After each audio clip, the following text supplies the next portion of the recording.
नाशिकमधील द्वारका उड्डाणपुलावरती पिकअप आणि आयशरचा अपघात झालाय। या अपघातामध्ये 6 जणांचा मृत्यू झालाय तर 5 जण जखमी आहेत। नाशिकच्या द्वारका उड्डाणपुलावरती अपघात झाल्यामुळे वाहतूक विस्कळीत झाली आहे। दरम्यान अपघातामधील मृतांचा आकडा वाढण्याची शक्यता आहे। नाशिकमध्ये भीषण अपघात झालेला आहे। नाशिक मुंबई महामार्गावरती हा अपघात घडलाय। माझे सहकारी किशोर बेलसरे या संदर्भातली माहिती देतात। किशोर,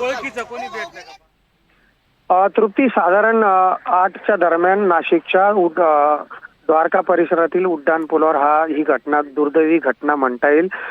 जे भाविक आहे, आपण जे नाशिकच्या सिडको येथील सह्याद्री नगरचे काही प्रवासी होते, ते निफाड येथून देवदर्शन आटपून नाशिकला येत असताना हा अपघात घडलेला आहे।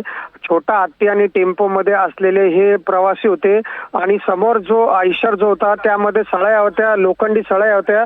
या लोखंडी सळयावर हे डायरेक्ट धडकले आणि हा मोठा अपघात घडला।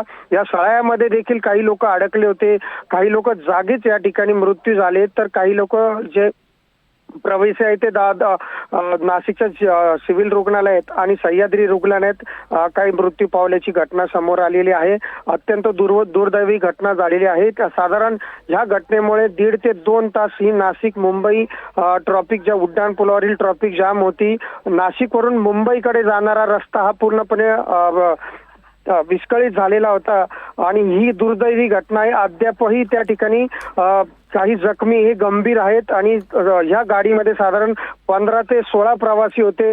तृप्ती, किशोर, धन्यवाद संपूर्ण माहितीसाठी।